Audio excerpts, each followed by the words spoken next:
Hi there, welcome to PolitiFest 2020. I'm Nate John. This panel you're about to watch is Oceanside Development, North River Farms.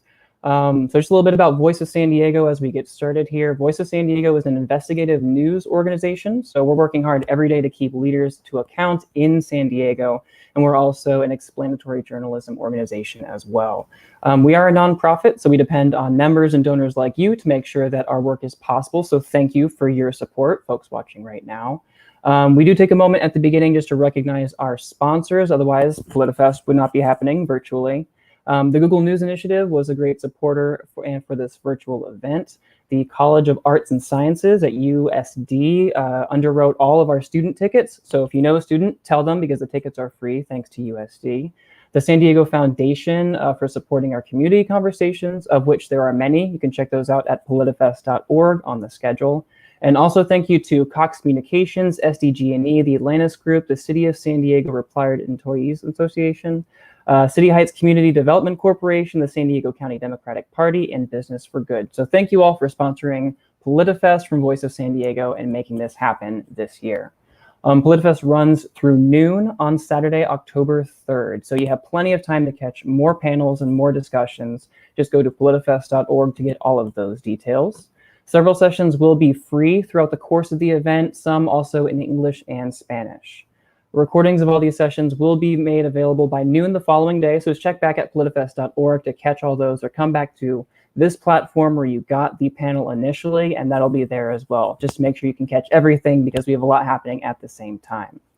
If you have any questions for the panelists that we're about to introduce here, you can just put that in the chat beneath the video here. Our moderator, Kayla Jimenez, will make sure that she captures all of those and tries to get it into the conversation as we can for the course of this chat. You can also tweet along for this session, share your experience, ask any questions you want there as well. Our hashtag is PolitiFest2020, so feel free to talk there as well. I'm going to bring up Kayla Jimenez from Voice of San Diego. Hi, Kayla. So she's our reporter who covers the North County, and she's going to go ahead and introduce our panelists and get this discussion going. Thanks, everyone.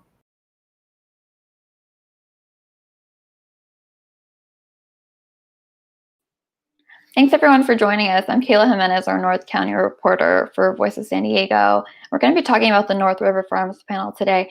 I want to kind of introduce that. So in a few weeks, Oceanside voters will be deciding on the fate of North River Farms, a 585-home agriculture-themed mixed-use development proposed for the rural neighborhood of Morro Hills and Oceanside.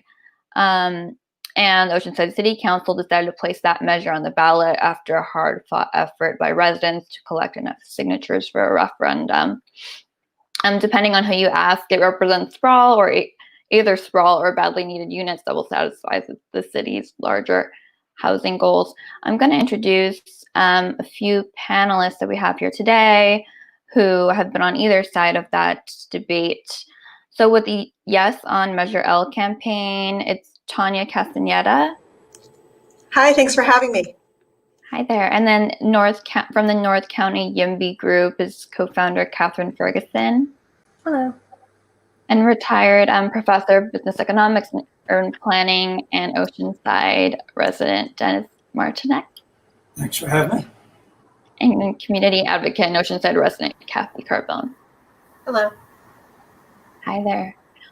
Glad that everyone was able to make it tonight. I know there's been a lot of hot debate on this development. That, for background, for people from Oceanside or not from Oceanside, it's a housing development in the South Morro Hills region, as I said, and so I wanted to give everyone kind of a chance to discuss that.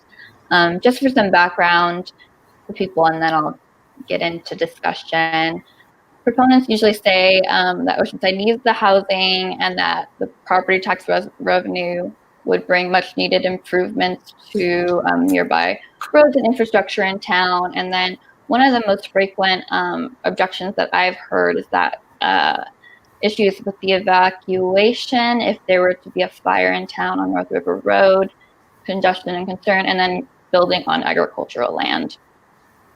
So that's what I've been reporting, that it's been pretty contentious with a lot of money poured in from integral communities and then lawsuits against the community and this fight to kind of put that on the ballot after the council had approved. So I do want to give Tanya, if you want to kind of introduce yourself and tell us a little bit about the project and what it is and why, what kind of agricultural community it is as integral community. Sure. So North River Farms is a new kind of community. It's an agricultural community that we haven't really experienced yet in San Diego County, but it's a model for agriculture that's being used in about 200 communities around the country: Arizona, Vermont, North Carolina. There's a lot of communities that were studied by this builder before they designed this project. The idea is that you have people with a connection to the land. You have a farm that's professionally managed, it's sustainably run, and you've got homes around there. People live there, they have the agricultural lifestyle and the connection with the fresh produce in the land. So North River Farms is an agricultural community, 585 homes with granny flats as well, and a lot of public benefits. The public benefits include 4 public parks, each of an acre or more, 10 miles of public bike and hiking trails, and a ton of off-site improvements. On-site, in addition to the farm, there's U-Pick orchards, and there's also an agricultural education center and a new farmers market. So the idea is that it's going to be a new model for successful agriculture, and it's a farm the size of 67 football fields. It's a very large farm of 88 acres that's preserved as part of this. So the offsite improvements include investing at no cost to taxpayers, $7.5 million in traffic improvements that are desperately needed right now on failing roads around that area, and also building a new fire station and staffing it at no cost to taxpayers. Not to mention other offsite improvements for a total of $80 million in infrastructure improvements that will upgrade all the connections. So it's a great project. It's going to include affordable housing, about 60 units of affordable apartments. So it's got a lot of community support. We had 1,400 letters written on our project's behalf before it was approved. It went through a long 5-year planning process, and it didn't take any shortcuts. This is a project where the builder, they didn't try to put it on the ballot. This was put on the ballot by the opponents who want ballot box planning, but the builder decided to do it the right way. They went through, they did public meetings, they had public input, they responded to the community, they revised the project 6 times, made it better and better and better, and the resulting project is what we have today. And maybe we can pull up a rendering of that project so people can see what Tanya is referring to. Nate has it on his end.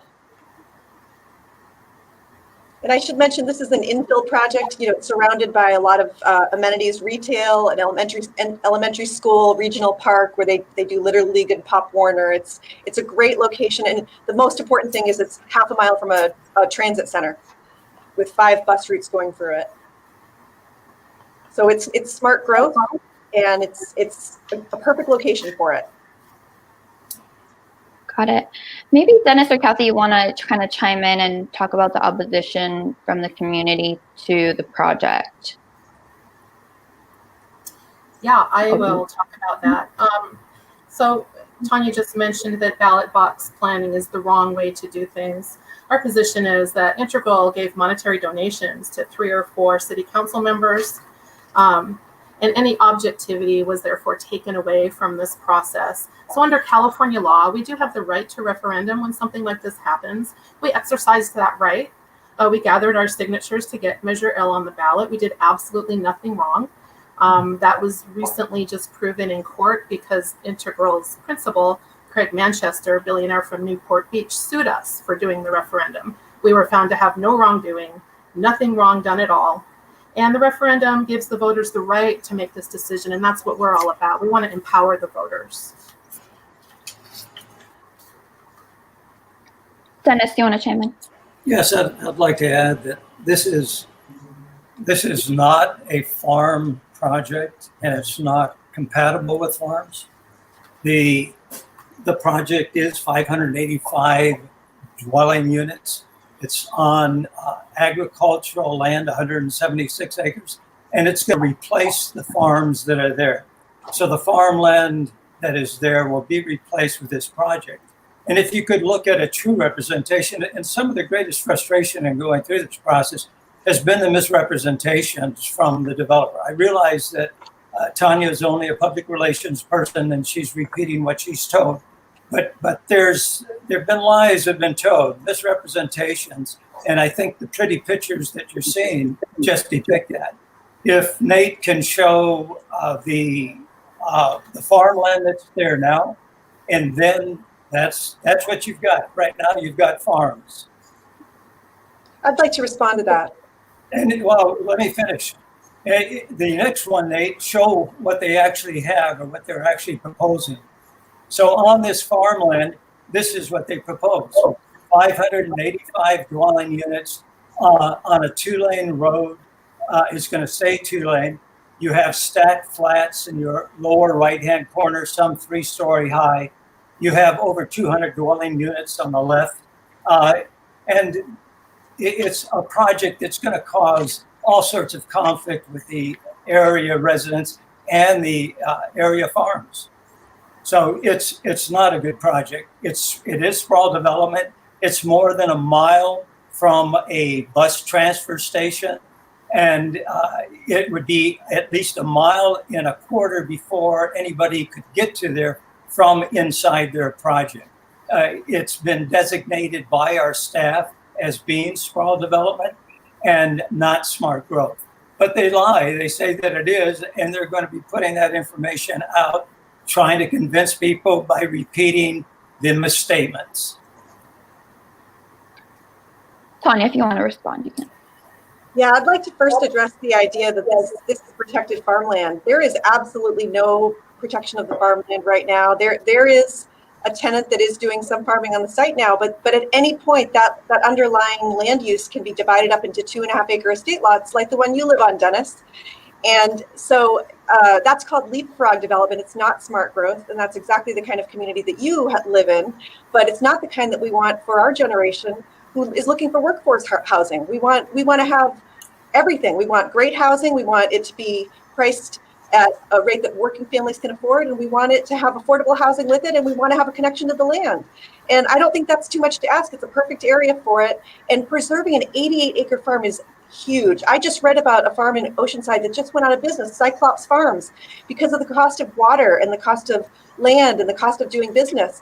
And that's exactly what's happening to farms. They cannot survive on the coastal in the coastal area with the old, tired industrial model in those areas.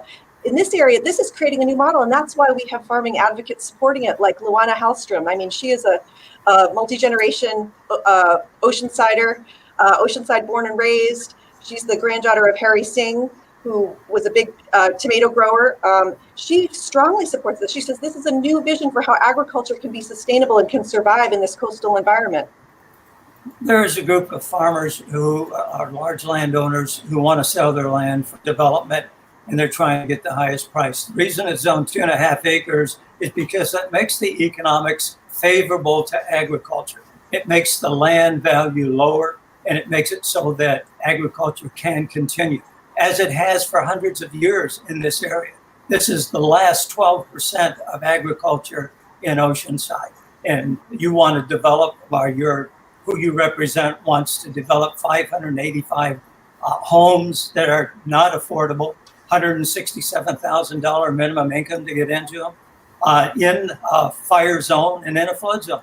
So this is not a good project from a planning perspective. I know you're not a planner, but listen to the staff. Listen to the planning staff and listening to the planning commissioners. They voted against this 3 times. Staff recommended it. They voted against it 3 times. And planning commission voted against it 3 times. Last time unanimously, 6-0.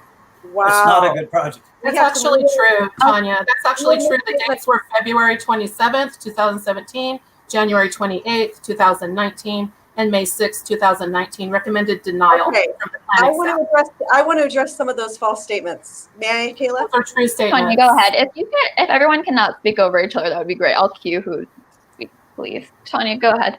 Thank you. So, first of all, what would you rather have, Dennis? Would you like to have some housing that's affordable that costs below the median, or would you like to have $1.5 million estate homes like you have? You don't. It's not an either or, Tanya. Excuse me. Like to finish. In addition, I'd like to address something very serious, which is fire risk. And the builder takes that very, very seriously. And this is a site that is not in a high fire risk zone. In fact, the fire chief of Oceanside and the Oceanside Firefighters Association have both said this is going to actually make that area safer. And yet the opponents are running very false ads with images from an Australian firestorm and implying that those are Oceanside fire images. It is not in a high fire risk zone, and keeping saying it doesn't make it true. I'd like to respond, Kayla. Go ahead, Kathy, and then we're going to move So on. first of all, Tanya never addressed the 3 dates that I just gave you of the 3 times that planning staff denied this project, the last time unanimously. February 2017, January 2019, May 2019, all 3 recommended denial. As far as the wildfire goes, wildfire risk in this area is a common and deadly hazard. It's got extensive history for South Morro Hills and the surrounding area. It's going to continue to have a substantial and recurring role. The proposed project is expected to be vulnerable to recurring wildfire ignition and spread. So ignition is done by humans living in the area. Spread is done when fuels catch on fire and spread. CAL FIRE determines the risk levels when they call the severity zone for wildfire in unincorporated areas of California. That includes places like Bonsall and Fallbrook. CAL FIRE determines that risk. It stops at the boundary of Oceanside. Why? Because Oceanside's incorporated. So Oceanside's able to determine its own risk. So CAL FIRE's never going to determine that area to be high risk, which it is, because they don't have jurisdiction. If you look carefully at the CAL FIRE map, you'll see Oceanside, here's the fire risk, stops right here. A straight line boundary of Oceanside, the risk stops right there. Are you telling me really that the wildfire is going to observe the boundary of Oceanside and stop? Of course not. They don't label it high risk because it's Oceanside's jurisdiction. And this idea of fire zone has been on many people's minds when I talk to them about this project. So maybe, Catherine, if you want to chime in, that would be good. And then I also want to pull back and do kind of, if you want to explain sprawl versus infill. I know that that's something that you're... So you're going to hear Tanya state, and you may have already heard her state, that this project is not urban sprawl.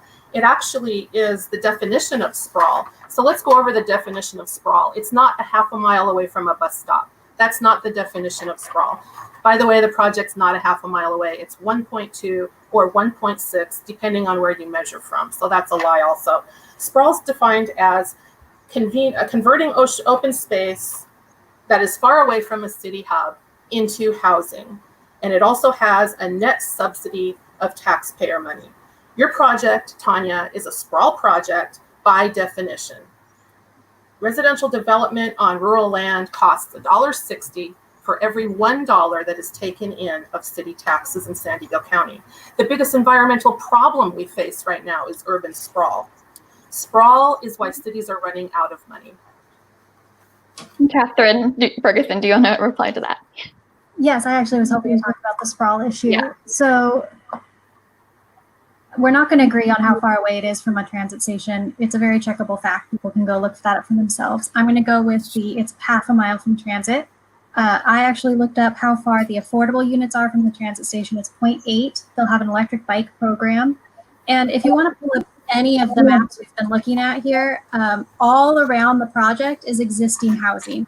The top is farms, but all the rest of it is existing housing. So to call that sprawl it's ridiculous. It's all around existing housing. So it's actually infill because we're filling in a hole that's surrounded by housing. And if North River Farms is a fire hazard, then so is all the rest of it, which means it's protected by Oceanside Fire. So this site would also be protected by Oceanside Fire. And it's less than half a mile from an existing elementary school. And Oceanside School District is actually suffering from attrition. So this will bring students into the school district, especially during coronavirus, where a lot of parents are pulling their kids out of schools. This is good for the school district, and it's frankly, it's not sprawl. It's so close to existing housing, existing transit center, an existing elementary school. I believe there's a rec center and parks nearby. This is a great location. Sprawl is further out. The planning staff and the planning commissioners definitely called it sprawl. They're the experts. Sprawl? Yeah, it is sprawl. You don't know the definition if you think this is. I guess I'm working with a different modern definition of sprawl because the one that says if it's near existing housing and transit and facilities, it's not sprawl. The No, definition it definitely is. And it's, So, the experts will say, have said, and just recently our planning commission and our planning staff have called it not smart growth because of its urban sprawl. The definition of and sprawl all is the housing around it. the Why don't you definition talk of to the sprawl- experts? The definition Okay, of sprawl is the conversion of open space to housing. That's the definition of I understand you. so everyone's talking over each other, but I just want to also correct one other thing. The city staff had a neutral recommendation for this project. They did not recommend against it. When the council approved it, that was the staff presented it. They said you have an option to approve it, an option to not approve it. They didn't make a recommendation. They decided to be neutral, and that's because the project was evolved over 6 years. Community input was really listened to. This went through the process, and the process made it better. Yes, the planning commission did recommend against it, but then many changes were made. In addition, for example, the addition of a dog park, a lot of things that the community wants and needs, widening of certain areas, additional improvements, additional investments. And now the project became better over 6 years, and it was ultimately a neutral recommendation. That's not true. The final report to the city council by staff referred to the environmental impact report that said that there were traffic conditions and urban sprawl conditions that made it unable to be able to be mitigated. So the planning staff, the report. the planning staff recommended three Again, if times, one person at a time can speak. 3 times to the planning commission, and then in their report to the city council, the final report, they referred to the environmental impact report, which still said that there were impacts that were so severe they could not be dealt with no matter what you did to them. Saying it doesn't make it true. Do we want to have someone jump in and explain the difference between infill and greenfield development? That's a question from the audience. Yeah, Catherine's the land-use attorney, so I'd like to hear from her. The definition. Yeah, go ahead. Mhm. Well, Dennis's experts might disagree with me, but infill development is development that's within technically under the Housing Accountability Act, it's within half a mile of an existing transit center. That's a major transit stop that has a defined definition. It's, I believe, more than 2 or 3 bus lanes that come every 15 minutes. Infill development is also commonly known to be near existing facilities such as rec centers, parks, shopping centers, things like that, transit, and typically other housing. Dennis, go ahead. Infill projects are those that are usually referred to by experts as smart growth. They're along major corridors where you have transit or bus stops within a quarter mile, not a half mile. But this project, it's more than a mile walk. Dennis, So you've you're been in file- for 17 years. You have a different generation of planning. I just, the things that come out of your mouth sometimes. There's some things, Tanya, there's some things that you just can't lie about. They're fact. You can't change that the distance is a minimum of 1 mile to 1.6 miles. I've measured it. I know Kathy's measured it. You guys ought to go out and measure it. It is not a transit-oriented project. It's urban sprawl to the best definition you can have. So why did Sandag name the transit center a smart growth node? No, because all that was is a voluntary proposition from the city. They asked for those cities who wanted to name potential transportation nodes. And all the cities put in all sorts of ridiculous areas. And it is one. Those same city experts that you were just referring to earlier? Say again, Catherine? Those same city staff people that were the experts you were referring to earlier are now ridiculous and put whatever they want in? They allow the cities to identify what they consider to be potential development or potential transit centers or transit areas. Yeah, this is a bus transfer station. Go ahead. Either we trust them or we don't. Sure, but it's potential. Don't identify it as being transit-oriented development or being this a transit node, because it is not. Potentially, it may be sometime in the future. As if people will build housing near it, and then it will be. Tanya, you wanted to go back to addressing the fire concerns. If you want. Yeah, I'd just like to mention that it's really telling that the Oceanside Fire Chief, a letter that he wrote just last week, responding to questions, said that this is also going to make this area safer. You know, he pointed out that this project is not going to raise risk for the project or the area. It's going to be built to the new standards. It's going to be much safer than existing developments. And the Oceanside Firefighters Association strongly endorses this project. And it's because it's going to actually clear out dry vegetation from the creek area. It's going to add fire hydrants. It's going to fund fire safety, including the fire station. And it's going to make the area safer. Thank you, Kayla. The Oceanside firefighters donated money to this because you gave them money for Measure X in 2018. Here's the reporting on that. And you also might see there's 2 PACs that donated money to Measure X, the police PAC and the fire PAC. If you're wondering where they got their money, that was from you too. So let's not pretend. So you don't trust the fire? I'm not done, Tanya. I'm not done. Let's not pretend that the Oceanside firefighters are endorsing this because it's such a great project. There was a little bit of a quid pro quo going on. You guys had this well planned out. There's a very good reason why the Oceanside firefighters have never endorsed a real estate project before. It's because you've never given them that amount of money before. They never had the potential to get this amount of money to increase their personnel, make themselves safer, increase their equipment that they were buying. So let's not pretend that it's something that it's not, please. Well, Tanya, I have a question for you separate, unless you want to answer that very quickly. I was just going to say, so I guess you don't trust the fire chief. I'm actually being helped by members of CAL FIRE who cannot come forward because the firefighters are a very tight-knit brotherhood. After all, you can imagine somebody may have to step in and save your life at some point. They will not go against the fire chief. However, they have been helping us. And specifically when the fire chief mentions that these residents should, quote, shelter in place. What CAL FIRE firefighters tell me is shelter in place. You can just replace those words. And I have to use some slightly off color language because these are firefighters. You can replace the words with kiss your ass goodbye. So every time the fire chief says, we recommend that they shelter in place, what he's saying is, we recommend that they kiss their ass goodbye. Shelter in place is a last resort type of thing.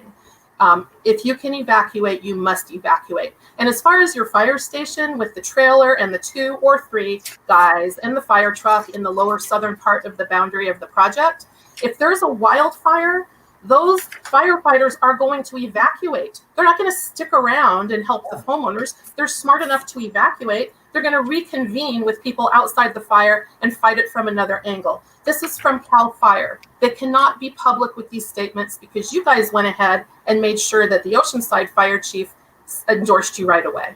That's not what the chief said. That's not what the chief said. You have to write your technical analysis. You're saying the chief doesn't have public safety interest at heart. I mean, no, don't put words in my mouth. I said exactly what I wanted to say. Individual firefighters that are secretly helping us behind the scenes have made those statements, period. The chief said with all the open space is going to help them fight fires. The chief said that he suggests that they shelter in place. Go by the technical analysis for this. If you look at your draft conceptual wildland and fire evacuation plan for North River Farms community, it discusses the fire hazard related to this project. There's one statement in here that says in wildfire ignited north or near the North River Farms community that in fact history indicates most human fatalities from wildfires are due to late evacuations when evacuees are overtaken on roads. It is prudent to consider a contingency option, and this is in your own technical analysis. So maybe the chief did not see this, but what would happen is, as Kathy said, it would be evacuated, and that's what any fire personnel will tell you. If they have a fire in there, they're not going to try to put it out unless it's a kitchen fire. But anything along the lines of what we had at the Lilac fire, everybody's getting evacuated along with the 7,000 automobile trips that have been generated by this project if it's allowed to go in. You're creating one heck of a hazard there. Oh, I just want to say one more thing. These scare tactics are really sad. And you know what's also sad? It's scary. Fire is scary. Sad is stop talking over me, please.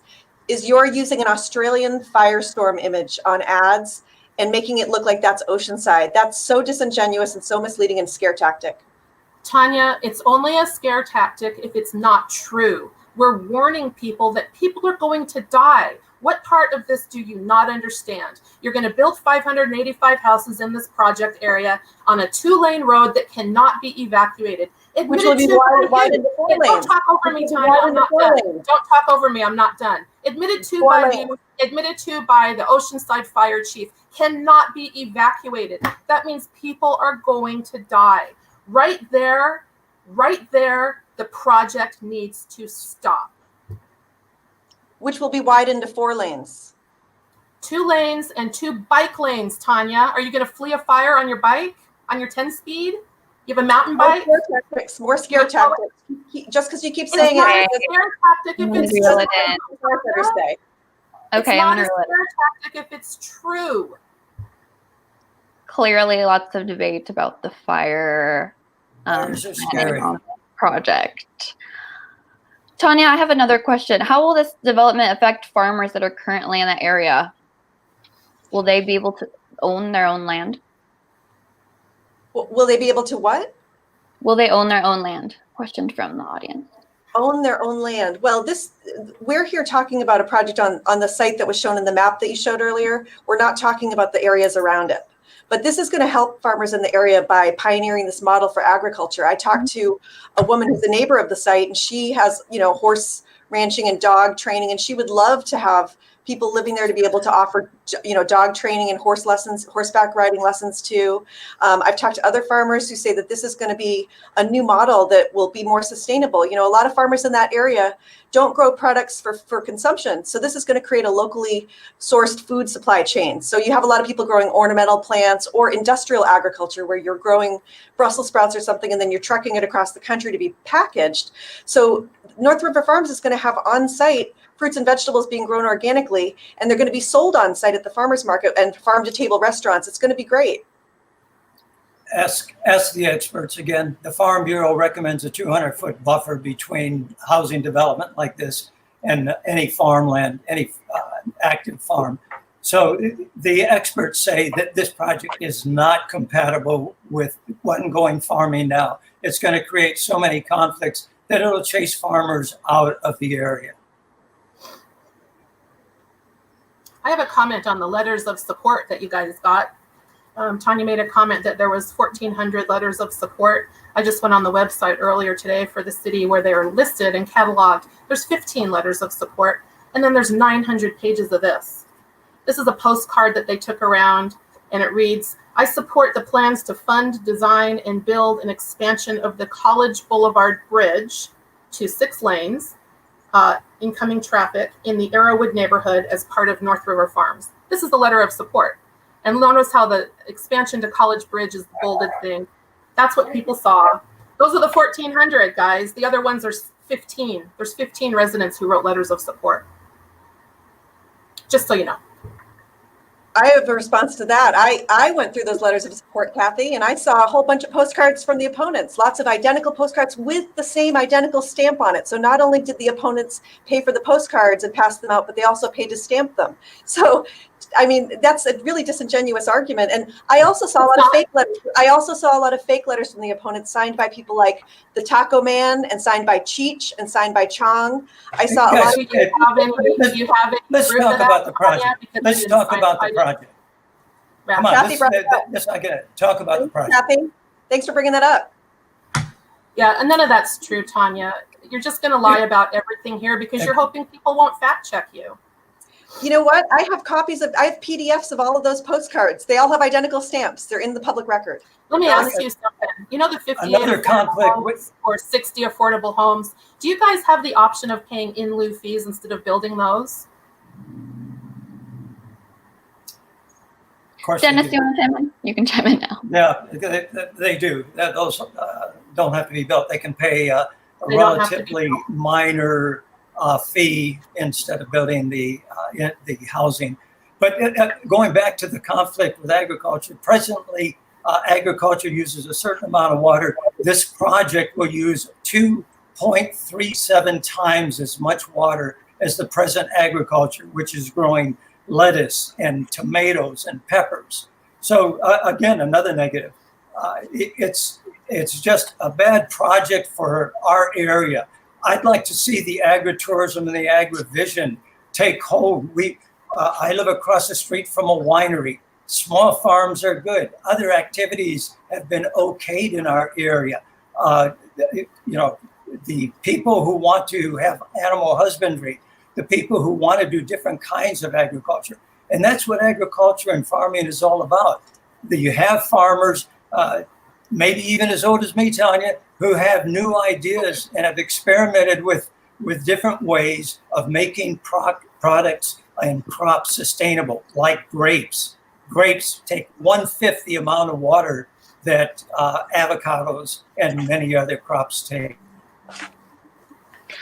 I want to pull back. A lot of the conversation when I bring up this project to people is this normal NIMBY sentiment that we want to build this housing, but not in my backyard. So I kind of want to answer that question, have Dennis or Kathy chime in and say whether that is true or what is the difference between those arguments and what you're presenting. Well, I live 4 miles away from the project. It won't impact me unless there's a fire and I have to use North River Road as I had to in the Lilac fire. That goes along with all those people in Bonsall and Fallbrook who use North River Road. Other than that, maybe burning up along the road trying to get out, it won't impact me. So I'm a YIMBY. I support low-cost housing. I support good projects in good areas. I just oppose bad projects. On the Planning Commission, you opposed almost every project, Dennis. You are on the Planning Commission for years, and your legacy is no.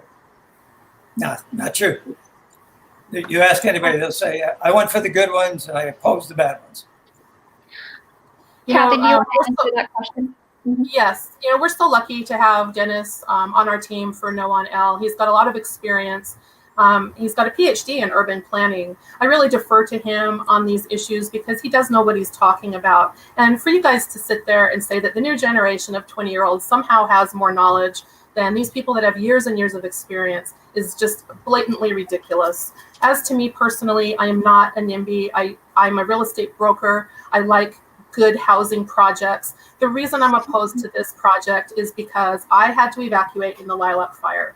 When that happened, I can't go into a lot of detail. We don't have time, but 15 and 76 was a parking lot. You could not evacuate because everyone was using every artery they could to try to get out of here. There are not that many roads in and out of Bonsall, Fallbrook, and South Morro Hills. So in order for a project to be built there, you need to take the responsibility to mitigate it the right way for fire evacuation, period. If you're not going to do that and you're going to do all this fancy footwork, donating money here, giving money there, doing this, doing that, instead of mitigating for fire, then I'm going to oppose it because it's a bad project and because people's lives are at stake.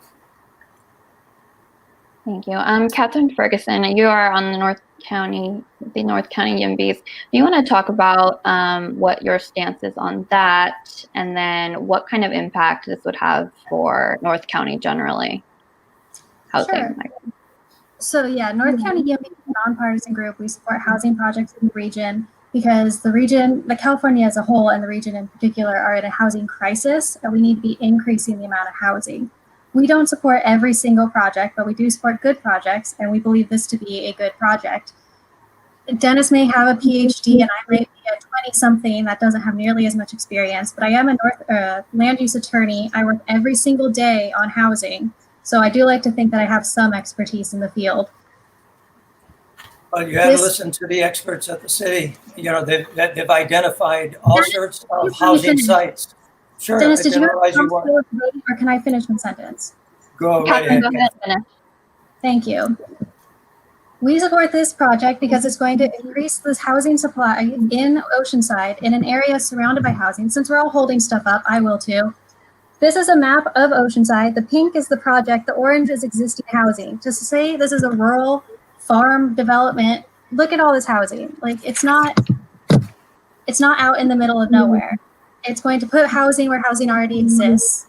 It's going to increase affordable housing. I know you guys are paranoid and think they're going to do an in lieu fee instead of the units, but they're going to build 58 affordable units.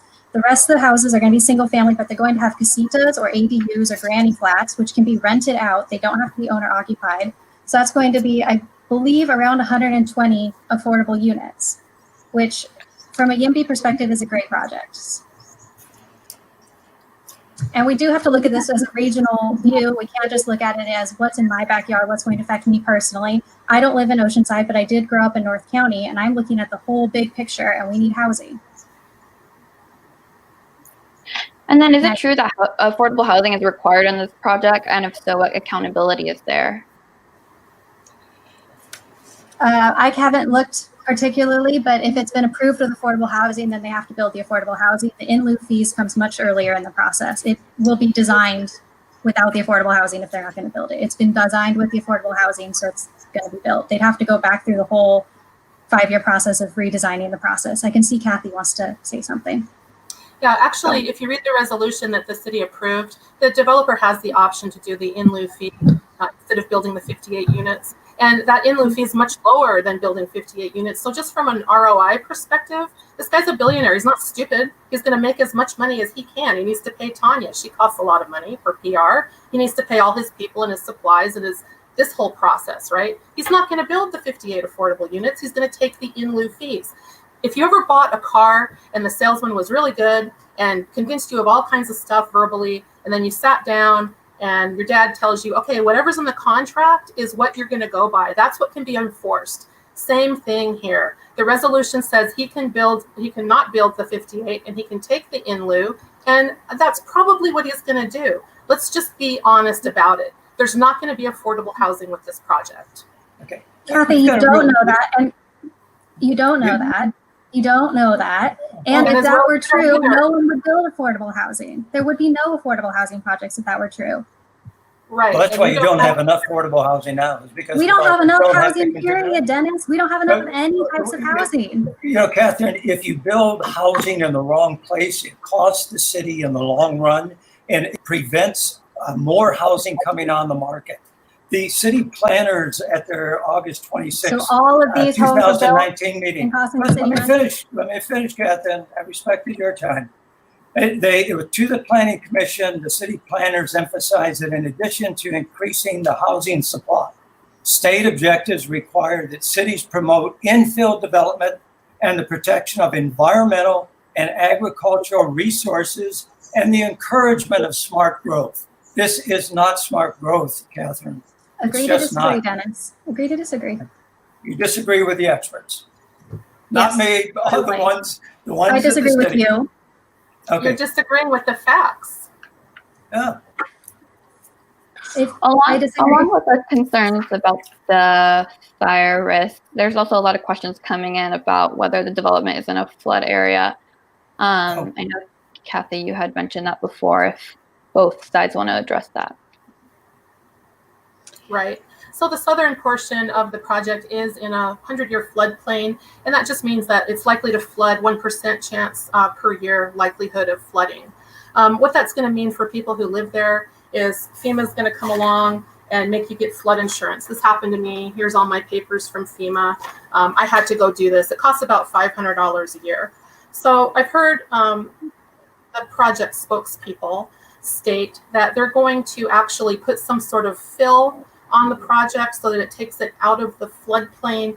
And there's actually a huge problem with that because the lenders will require flood insurance if the people move there without this map being updated. You can actually request the map update from FEMA, and that has been done by the developer. So this is called a letter of map revision, that the property is being taken out of the floodplain. We'd like to see that data of how that was done, actually. Another scare tactic. It's just the truth. We've requested this data 4 times from using public records request. 4 times it has not come in. We do have an insider again here saying we're not going to get that data because this information is their quote, hush hush for the project. So nobody can get it. We're still waiting for it. We'd like to see that topographical data and the computer modeling that used to be able to change the FEMA map. Yeah. How did that map get changed? Yeah. And there's a graphic you can put up. That's the current FEMA map that I sent you guys. Yeah, we have that. You can see how much of that project is affected by the river.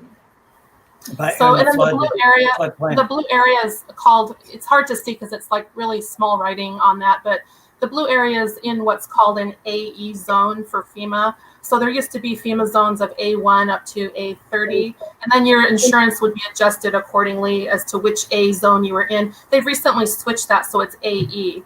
And you're going to get that flood letter from your lender, and you're going to have to go through FEMA. But that's not really the hot topic. The hot topic to me is, why can't we have the data that's being used to change this boundary map for the floods? Why can't we get that with public records request?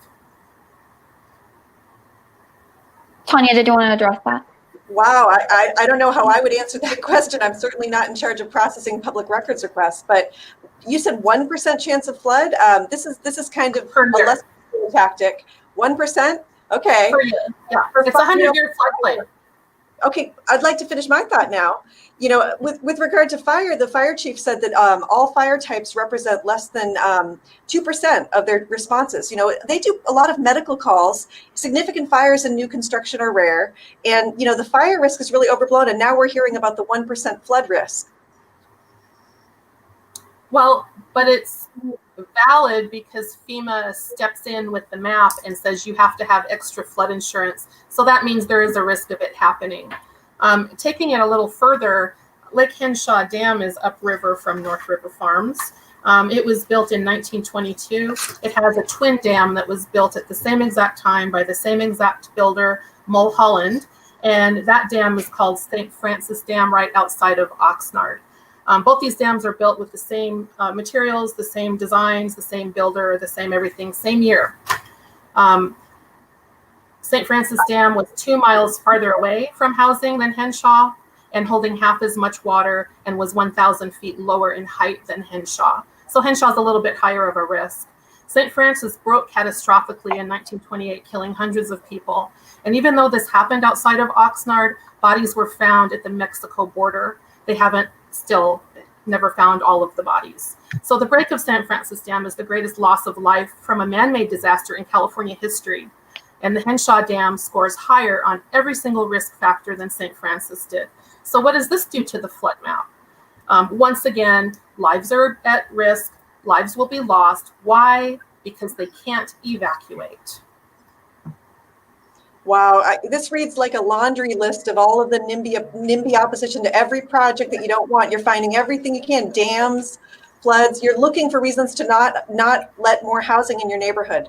Let me give you another There's a laundry assessment. list of bad stuff, Tanya. There's a laundry list. Let me give you of another bad assessment. projects. Let me give you another assessment from Jonathan Borrego, who is the planning head of planning.